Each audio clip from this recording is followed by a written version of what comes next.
Ubwiza, uburanga, ubuhanga mu byo ukora ni ingenzi cyane. Ufite top 5 z'ibyamamarekazi bikunzwe kandi byamenyekanye cyane muri sinema nyarwanda ndetse no ku mbuga nkoranyambaga zitandukanye. Ku mwanya wa gatanu tuhasanga Uwera Juda. Uwera Juda ari mu bakobwa bagezweho muri sinema nyarwanda kandi akunzwe n'abatari bake ku mbuga nkoranyambaga zirimo TikTok na Instagram. Juda ni umukobwa w'ubwiza kandi ukiri muto ugaragaza ubuhanga mu byo akora.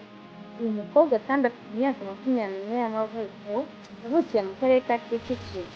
Yasoje amashuri ye yisumbuye mu mwaka wa 2022 ishami ry'ubukerarugendo.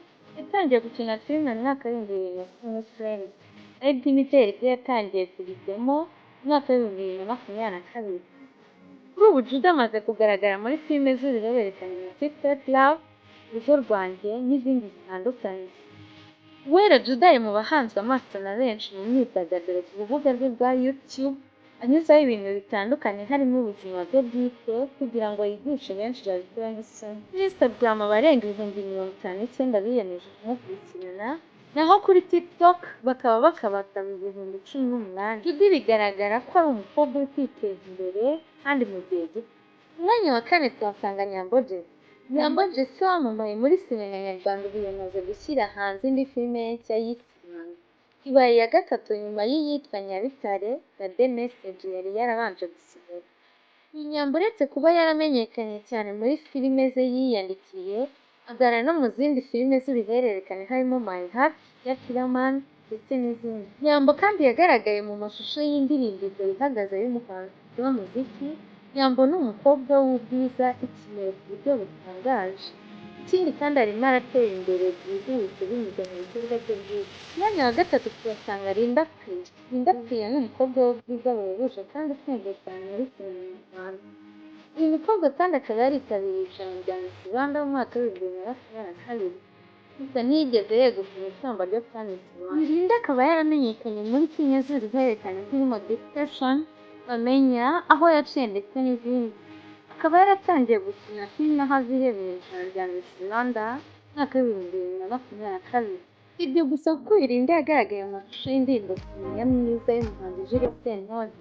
Uyu Linda ukurikiranwa n'abatari bake ku mbuga nkoranyambaga zo nka Instagram, YouTube acishaho ibiganiro bitandukanye ndetse n'imikino n'imwe ari kumwe n'umukunzi we Kagame.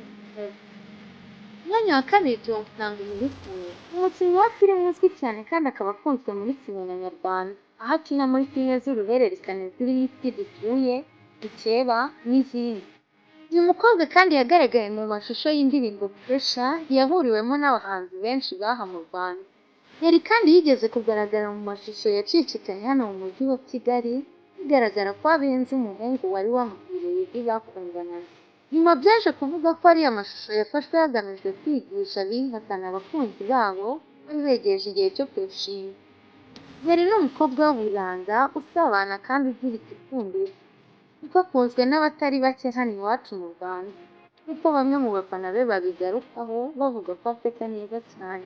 Ku mwanya wa mbere tuhasanga Irakoze Ariane Vanessa. Irakoze Ariane Vanessa uzwi cyane ku izina Maya, uyu ni umukinnyi wa filime.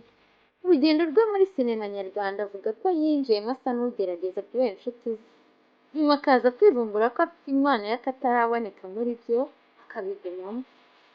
Yubatse izina mu gukina filime binyuze mu zakunzwe n'abatari bake nka The Secret, Maya n'izindi. Vanessa ni umukobwa w'uburanga ndetse n'igikundiro nk'uko bamwe mu nshuti ze za hafi babivuga. Uyu mukobwa Vanessa aba atuje kandi akora cyane kugira ngo agere ku ntego ze ndetse akore n'icyo yiyemeje. Ni umukobwa w'umuhanga cyane mu byo akora.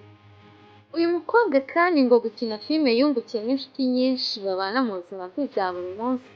Vanessa kandi nk'umukobwa hari bimwe yifuza cyangwa yagenda ajya guhitamo umukunzi, harimo kuba arangwa n'indangagaciro za Gikristo, asenga Imana, umwizera, agendera mu nzira z'Imana kandi afite imico myiza.